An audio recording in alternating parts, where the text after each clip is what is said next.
बिस्मिल्लाहिर्रहमानिर्रहीम। Facebook live में जितने भी देखने वाले भाई हैं, सुनने वाले तो नहीं हैं, देखने वाले, सबको सलाम, अस्सलाम वालेकुम वरहमतुल्लाहि वबरकातुहू। अच्छा जी, ये नीचे आपने देखा है टाइटल लिखा हुआ है कि जलसा राजा इमरान अशरफ साहब NA46।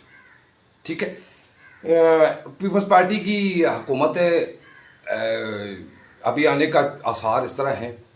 तो इलेक्शनों में तो यही होता है ना, सियासी लोग तो जलसे इसलिए करते हैं कि लोगों को मोटिवेट किया जाए और वोट उसे लेके फिर आगे जो करना है वो करेंगे। ये काम तो है सियासियों का। हमें इस इलाके में ये जो सोशल मीडिया पे हम वो टिकर चल रहे हैं कि राजा इमरान अशरफ साहब का जो जलसा है, तो जलसा इस हवाले से ये लोग करवा रहे हैं कि एक रूलिंग पास हुई है कौमी असम्बली में और उसमें लोगों को हकूक़ की बात की गई है कि जनाब इन लोगों को हकूक़ दिए जाए, मुतासिरीन के साथ जो ज़्यादती हो रही है उस ज़्यादती को रोका जाए। रूलिंग हुई है। रूलिंग तो जस्ट अटेंशन है, तवज्जो दिलाओ, नोटिस, मतलब ये उस तरफ मोटिवेट करना। चूँकि इदारे जब कोई काम कर रहे होते हैं ना, कोई भी इदारा, तो वो किसी मैकेनिज्म कानून के तहत काम कर रहा होता है। उसको डाइवर्ट करना या उसको रोकना, उसके लिए भी एक कानून, चूँकि देखें ना कॉन्स्टिट्यूशनली सारा मामला है ना, तो ये उधर होगा। बाद में क्या होगा, होगा नहीं होगा, वो बात की बात है, लेकिन उन्होंने आवाज़ उठाई है, ये भी बड़ी बात है। लेकिन मैं आपको छोटी सी एक बात ये बताऊं कि राजा इमरान अशरफ साहब से गुजारिश सिर्फ इतनी करनी है कि आप कैंपेन अपनी चलाएं। ठीक है, आपने ये यहाँ पे सियासी माहौल ऐसे ही होता है कि जैसे जुलूस होते हैं और फिर ये, लेकिन आप जिन लोगों को मुतय्यन करते हैं ना, उन लोगों को ये बताएं कि आप ज़रा लोगों से पोलाइटली बात किया करें। ठीक है, लोगों को धमकाया ना करें। अब मैं आपको बताऊं कि मैंने कैंपेन चलाई आपकी, ठीक है, आपके हक में बात की है, अच्छा काम हुआ तो अच्छी बात की है। तो मुझे कुछ लोगों ने यहाँ पे थ्रेट्स किए, ओपन एयर मीडिया मुझे, यानी थ्रेट्स का मतलब क्या होता है? भड़का देना, गायब कर देना, झूठे पर्चे, झूठी FIR, झूठी एलिगेशन, बहुत सारी चीज़ें उसमें आ जाती हैं जब थ्रेट होते हैं। तो राजा साहब, मुझे सिर्फ आप एक बात बताएं कि जब आपके मुतय्यन करदा बंदे हमें इस तरह थ्रेट करेंगे, हमें डराएंगे, हम आपके जलसों में जाएंगे? हम आपकी तरफ देखेंगे? नहीं देखेंगे राजा साहब, हम आपसे जान छुड़ाएंगे। हमें पता है कि ये लोग हमें मार देंगे। मारने की बातें करते हैं ना, जो बंदा ओपन एयर मीडिया में बात कर सकता है तो मार भी सकता है, इसमें क्या बड़ा मसला है? तो यहाँ कानून का भी हालात आपको सबको पता ही है, पाकिस्तान में कानून के हालात क्या है। तो यहाँ पे इलाके की जो बात, मेरे जो एतराज़ात हैं वो सिर्फ एक बात पे है। मैं सिर्फ एक बात करता हूं कि आजमाए हुए को आजमाना अक्लमंदी है या बेवकूफ़ी? सवाल ये है, बहुत अहम सवाल है। मेरा ख्याल ये है कि हम इस नहज पे पहुंच चुके हैं कि अब हम आजमाए हुए को आजमाना बेवकूफ़ी समझने की कोशिश कर रहे हैं कि ये वाकई बेवकूफ़ी है। ठीक है जी, हमारे यहाँ सबसे पहले यहाँ पे स्टार्ट हुआ जी, कैंपेन चली है सेक्टर G14-1-2 की कि जनाब ये मुतासिरीन के साथ ज़्यादती हो रही है, ज़्यादती हो रही है, कमेटियाँ बन गई, बंदे इकट्ठे हो गए। अच्छा जी, चलें ठीक है, लेकिन जब मेथड अख्तियार किया गया तो मैंने एतराज़ किया अपने अक्ल व फहम के मुताबिक। मैंने कहा यार ये तरीक़ाकार ठीक नहीं है। ठीक है, लेकिन लोगों ने इसका तमस्कर उड़ाया, तज़हीक की, मजाक किया। रिजल्ट जब निकला तो बात मेरी सच साबित हुई। ठीक है जी, अब मसला ये हो गया कि मैं ये समझ रहा हूं कि मैं एक काम कर रहा हूं ना, मैंने काम गलत किया है, पहले मैंने एक काम गलत किया है। आप मुझसे कैसी उम्मीद रख सकते हैं कि वही काम मैं आपका ठीक करूंगा? मुझे बताएं ना, आपके पास क्या ऐसा कोई मैकेनिज्म है कि आप मुझ पे उम्मीदें लगाएंगे? आप मुझ पे उम्मीद लगाएंगे तो बेवकूफ़ नहीं है आप बेवकूफ़ हैं, क्योंकि मैं, आपको पता है कि मैं डिसीवर हूं, डिसीवर। ठीक है, तो आप मुझ पे फिर उम्मीदें लगाए रखते हैं, तो आपकी किस्मत यही है, यही आपके साथ होना है। अब दूसरी बात यह है कि मैं अब जो होने जा रहा है, ठीक है, मैं आपको एक कहानी सुनाता हूं छोटी सी। एक बंदा था, उसने कहा जी मेरे बड़े बड़े मेरी जो है ना कुछ शराइत हैं वो माने नहीं, तो वो चीड़ की चोटी पे चढ़ गया, चीड़ की चोटी पे चढ़ गया, चढ़ पता नहीं कैसे गया, अब वहां से उतर नहीं सकता है। ठीक है जी, तो उसने बड़ा शोर डाला कि मेरे मुतालबात मंजूर करो वरना मैं छलांग लगा दूंगा। सुबह सुबह उठ के उसने ये ड्रामा शुरू कर दिया, पूरा दिन लोग जमा कि यार इस बंदे को नीचे कैसे उतारें, ये मर ना जाए। बड़ा टेंशन बन गई लोगों के लिए।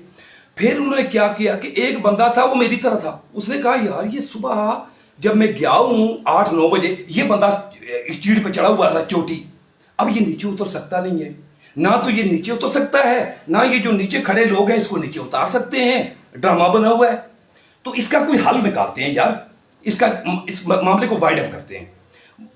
मैंने कहा कि यार ऐसे करो, एक रस्सी ले आओ, रस्सी फेंकी ऊपर चोटी। मैंने उस बंदे को बोला, मैंने कहा रस्सी अपनी कमर के साथ बांध दो पक्की। तो उसने रस्सी कमर के साथ बांध दी। तो बंदों ने कहा कि क्या करने लगे हो? मैंने कहा चुप करो, आप सुबह 9 बजे से यहां पे लगे हुए हो, आपसे बंदा नीचे नहीं उतर रहा है, ठीक है ना? आप कहीं काम पे जा रहे हैं, ना ये बंदा नीचे उतर रहा है, ना ये मर रहा है, ना जी रहा है, आपने ड्रामा लगाया हुआ, मैं आपका हल निकालता हूं। मैंने उसको रस्सी बांध के मैंने 3-4 बंदों को बोला, मैंने कहा जब मैं आपको बोलूंगा ना, आपने रस्सी को खींचना है, ठीक है? जब मैंने उसको आवाज दी, उन्होंने रस्सी खींची, बंदा डायरेक्ट नीचे आके जमीन पे लगा। मैं आपको एग्जांपल दे रहा हूं, बंदा नीचे आके जमीन पे लगा, बंदा मर गया। लोगों ने कहा यार बेवकूफ आदमी, ये क्या कर दिया है, आपने तो बंदा मार दिया है।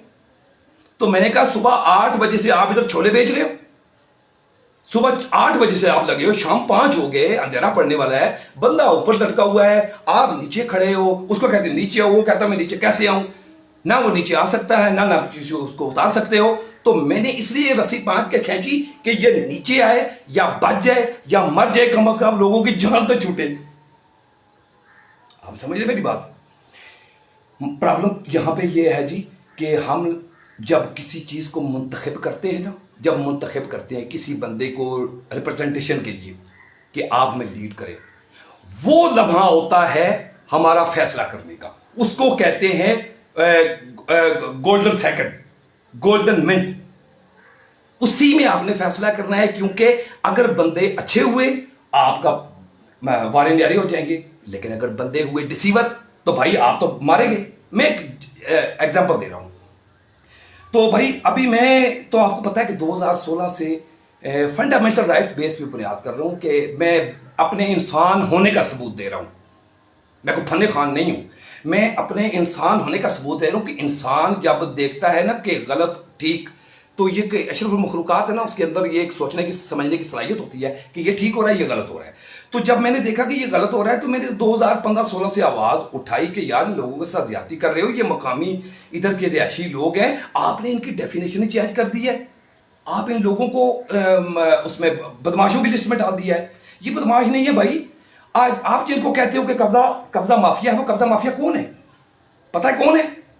कब्जा माफिया वो जो इन लोगों के साथ इंटरेक्ट होते हैं, जो इनके साथ डायरेक्ट इनके दफ्तरों में जाके मिलते हैं, वहां साजबाज करते हैं, तो वहां पे ऑफिसर ये जजमेंट करते हैं कि ये कब्जा माफिया है, ये इसको माफिया कहा जाता है, तो ये 2 नंबर बंदे हैं। तो फिर वो उसको पूरे इलाके पे लगा देते हैं कि यार ये यहाँ पे कब्जा माफिया लोग हैं। हालांकि कब्जा माफिया वो लोग नहीं है, वो कब्जा माफिया वो चंद लोग होते हैं जो आपके दफ्तर में आपको मिलते हैं, आपके एसी वाले कमरे में, डीसी साहब या ये दूसरे जो हाउसिंग फाउंडेशन के जो अफसर हैं उनको जो मिलते हैं ना, वो परमिशन डबल करवाना, और ये जो ब्लंडर आप कर रहे हैं G14-1 में जो ब्लंडर कर रहे हैं, ये छुपेगा नहीं, ये आप कब्र तक आपके पीछे जाएगा, आप फिक्र मत करें, क्योंकि ये पैसा कौम का है।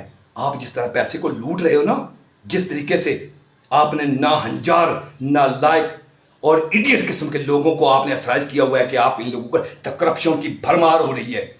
कोई ना कोई तो इंसान का बच्चा आएगा ना जो इस इदारे को लीड करेगा, हम उसको बताएंगे कि ये है बकरी और ये ऊंट, फैसला तुमने करना है कि क्या करना है।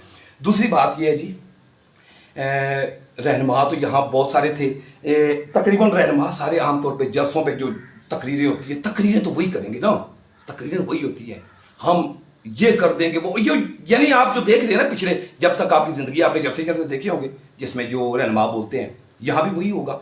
तो लेकिन राजा इमरान अशरफ साहब का ये है कि उन्होंने थोड़ा दादरसी किया लोगों की। तो आगे क्या होता है, आगे अब बात आ गई है फिर इदारे की और उस कमेटी की आपस में कंप्रोमाइज़ की कि वो कैसे इसको एडजस्ट करते हैं, ठीक है। तो जब ये बात आती है ना, तो मेरा राइट ऑफ द ओपिनियन है, मेरी ज़ाती राय है, मेरा घर है। यहाँ पे मैं आपको बताऊं, इसी सेक्टर में अगर आप मेरा क्राइटेरिया बनाएंगे तो फिर क्राइटेरिया में तो तकरीबन 80% लोग आएंगे। ठीक है, आप लोग ये कहते हैं कि जी हम इधर बड़े ज़मींदार हैं, बड़े जायदाद के मालिक हैं, आबाओ अजदाद से हम इधर के जद्दी वारस हैं, सारा कुछ है। भाई जी हमने कब इतराज़ किया है? हम कब कहते हैं कि ऐसा नहीं है? ऐसा ही है। आप मस्जिदें हैं, कब्रिस्तान है, ज़ियारतें हैं, ये सारा कुछ आप बातें करते हैं, बिल्कुल एग्री। और लेकिन भाई मुझे ये बताए ना कि ये हाउसिंग फाउंडेशन को एक्सेस किसने दी है? इमाम दीन गुजराती ने? आप लोगों ने ही दी है ना यार। तो इसमें हमारा तो कोई कसूर नहीं है, हमारा तो कोई कसूर नहीं है कि इसमें क्या हुआ। हम तो सिर्फ अपने जो छोटा सा घर है ना, अब यहां पे कुछ लोग ऐसी बात करते हैं कि इनके माइनर से बेनिफिट्स हैं। माइनर और मेजर की डेफिनेशन क्या है आपके नजदीक? यानी एक फैमिली रहती है 2 मरले के मकान में, गरीब बंदा है, तो आपका क्या ख्याल है उसको उठा के किसी नाले में फेंक दिया जाए, दरिया में फेंक दिया जाए? आप उसको माइनर समझ के इंसानियत की लिस्ट से, जो इंसानों के हकूक होते हैं उस लिस्ट से ही निकाल देंगे आप? ये आपकी नाप तोल ठीक नहीं है जनाब, इस नाप तोल को ठीक करें। बाकी राय साहब, प्रॉब्लम यह है कि ये चूंकि ज़हनियत की बात होती है, कायल होने की बात होती है, तो कायल होने के हिसाब से मैं आपको बता दूं कि हमें इख्तलाफ है। इख्तलाफ ये है कि हम ये चीज़ करना चाहते हैं अपनी मर्जी के साथ, ज़बरदस्ती नहीं। जबकि यहां पे ज़बरदस्ती हो रही है, हमें डराया जाता है, धमकियां दी जाती हैं। खुदा की कसम मुझे डर है, मुझे खतरा है कि कहीं से वही बंदे, मैंने उनके लिए अलग वीडियो बना के रखी हुई है, मैंने उनके लिए उनके सारे एविडेंस के साथ अलग बना के रखी है कि मेरे साथ ये लोग इस तरह कर सकते हैं। क्यों कि आप अगर आईडी उठा के देखें सेक्टर के हवाले से आवाज़ उठाने वाला सिर्फ आपको बंदा एक ही मिलेगा सोशल मीडिया पे। ठीक है, और वो मीडिया पे आवाज़ उठेगी तो आपको मेरी ही नज़र आएगी, और किसी बंदे की आपको आवाज़ नजर आएगी। और जिसने भी किया तो जाके 9:30 बजे जाके दफ्तर में जाके ये बोला मेरा मकान है, इसको ऐसे करो, तुम ऐसे करो, ऐसे डबल करो, ऐसे ऐसे, तो फिर सेटिंग हो जाएगी। और वो फिर लोग वहां पे कराते हैं। वही लोग इधर आके जलसों में भाषण भी देते हैं, हाउसिंग फाउंडेशन को बुरा भला भी कहते हैं। और मैं अपनी आंखों के साथ, मेरे पास उनकी वीडियोस बनी हुई है, वो दफ्तरों से निकलते हैं, जिन दफ्तरों से निकल के आते हैं ना, जिन दफ्तरों से निकल के आते हैं, उन्हीं दफ्तर वालों को वो गालियां भी देते हैं। तो ये क्या है यार? ये नहीं होने चलेगा ना। तो हम इस पे एहतिजाज भी ना करें। मुझे आप ये बताएं राय साहब, राजा इमरान अशरफ साहब, अगर आप मुझे सुन रहे हैं तो आपसे गुजारिश सिर्फ ये है, आपकी जब उधर बैठक में बात हुई थी सर, मैंने उसमें कोई आप क्या समझते हैं, मैंने इमली बुला दी थी? मैंने तो यही बोला था ना कि मकान गिर गए हैं, लोगों के मकान गिरने वाले हैं, जो बच जाएंगे वो भी गिरा देंगे, सामान लोगों का बाहर पड़ा हुआ है, बारिश है, औरतें ऊपर शापर दे रही हैं, उन बेचारों का बुरा हाल है, इनको रोकना है। तो सर जी मैंने तो यही बात की है ना, मसाइल तो यही है। तो जब ये 2005 में अवार्ड हुई तो अब जाके इन बंदों को ख्याल आया, तो ये बड़ी अजीब सी बात नहीं है? सवाल है ना। फिर क्या हुआ, जब हमने देखा कि केस भी हम हार गए, बुरे तरीके से केस हार गए, केस बदतरीन तरीके से हम हार गए। जज ने उठा के फेंका, उसे कहा उठाओ परे, ये तो इस काबिल भी नहीं है कि इसको कंसिडर किया जाए, ये केस ही नहीं है। ये ओपन एयर बात है, आपके पास रिकॉर्ड पड़ा है, चेक कर लें, मोहसिन अख्तर चैनी साहब का फैसला। तो उसके बाद लोगों ने कहा जी अब क्या करें जी, बस फैसला आ गया, अदालत का फैसला आ गया, अब क्या हो सकता है जी कुछ। हम सारे चुप होके बैठ गए, वो साल खता हो गए, समझ नहीं आ रही थी क्या करें, किसको बोले, कौन सुनेगा हमारी। तो बीच में हमने क्या किया कि ये भी काम हमने किया। मेरा एक दोस्त है, रहमत कुरैशी है, उसका नाम है, इधर हमारे इलाके का बंदा है, साजिद गिलानी है। ये हम लोगों ने मिल मिला के ये काम किया, मोटिवेट किया क्राउड को। आर्टिकल 19 जो हमारा राइट ऑफ द ओपिनियन है, और जो आर्टिकल 25 है, उसके मुताबिक हमारा ये हक बनता है कि हम पुरअमन तौर पे एहतिजाज करें। एहतिजाज करने के लिए जब हम रोड की तरफ मूव किया, हमने खुदा की कसम वो लोग रहनुमा साइड पे हो गए।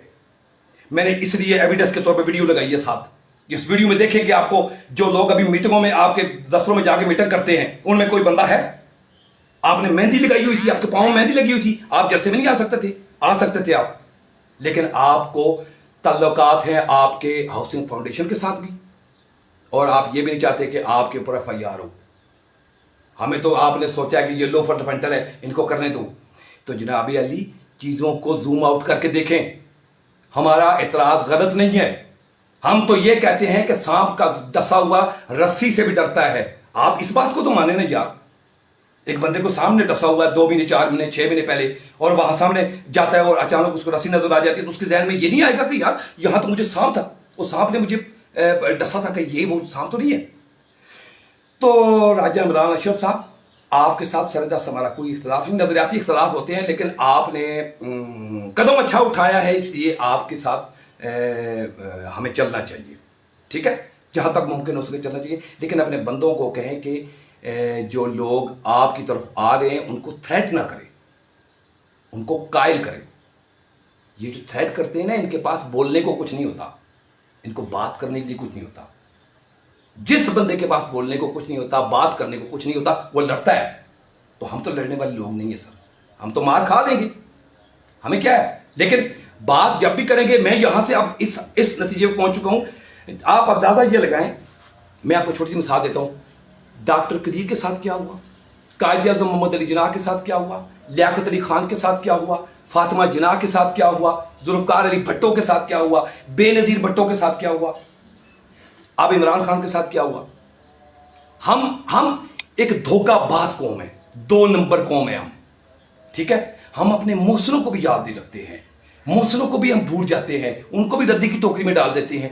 2015 से जो बंदा आपके हकूक के लिए आवाज उठा रहा है, आप उसको गद्दारी का लक़ब दे रहे हैं, और फिर हमें थ्रेट करते हैं कि हम आपके साथ ये करना चाहे तो कर सकते हैं। वो तो आपने तो कर लिया, फिर इसका मतलब है आपने तो कर लिया। तो मैंने प्रोग्राम ये बनाया है कि मैं ये इलाका छोड़ जाऊंगा। ठीक है जी, मैंने एविडेंस के तौर पर सारा चीज़ कलेक्ट की है कि ये लोग हैं, मुझे इन लोगों से मुझे थ्रेट्स हैं।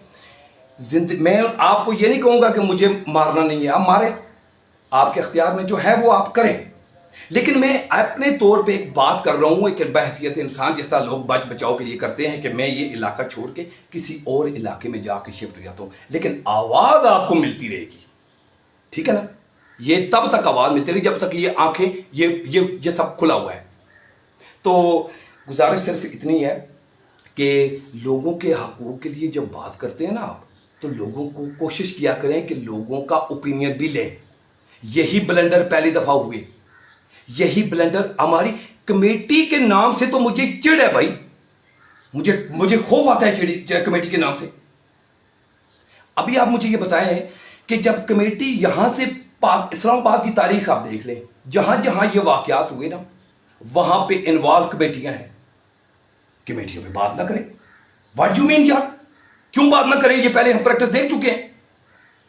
अब तो जो होगा ना, हम एंड पे जाके तनकीद करनी हुई तनकीद करेंगे, तारीफ करनी हुई तो खुला के तनकीद करेंगे, तारीफ करेंगे, और हाथ जोड़ के माफी मांगेंगे कि आप ठीक थे। हमें धोखा इस वजह से हुआ कि पहले हम लोगों ने अपनी जिंदगी में बहुत सारी चीजें देखी हैं, हमें भरोसा नहीं था, इसलिए हमने बात की, इसलिए हमें माफ कर दें। लेकिन तब जब ये किसी मंतकी जाम तक पहुंचेंगे।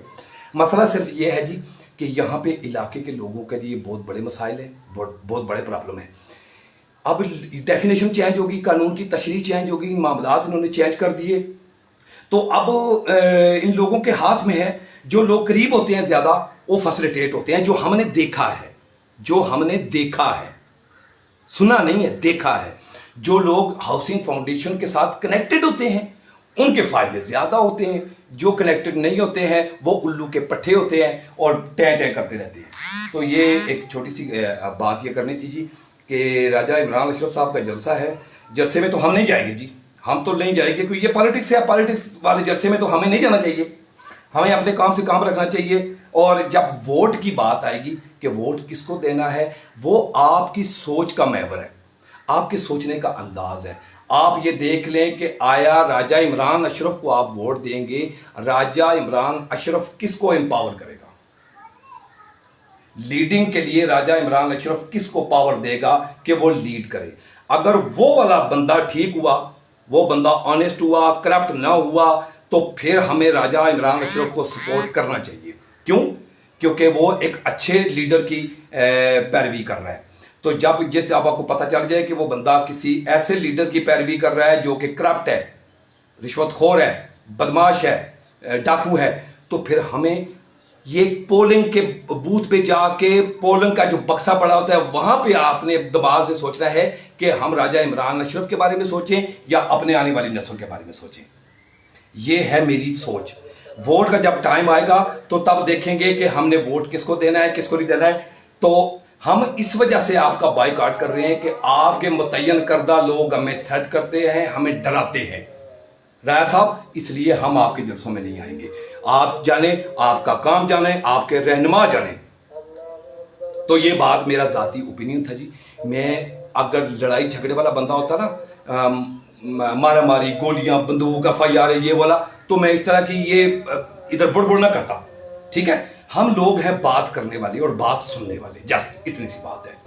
और अगर आपको मेरी ये बात इसमें कुछ ज़ातियात लगे तो ये आपकी अपनी सोच होगी, ये ज़ातियात नहीं है जी। जब बात हो रही है तो फिर बात ज़ातियात की नहीं होती है। मैं एक वो बातें की हैं जिनके साथ पहले हमारा वक्त गुजरा है, हमने देखा है, हमारा प्रैक्टिकल है कि हमारे साथ हुआ क्या है, हमारी डेफिनेशन कैसे चेंज हुई। अच्छे खासे लोग थे, हमें कैसे कब्जा, शरीफ आदमी से कब्जा माफिया का मतलब होता है बदमाश। माफिया तो वही होता ना जो बदमाशी से असले के जोर पर, बंदों के जोर पर वो लोग कब्जा करते हैं। तो माफिया की डेफिनेशन ये है।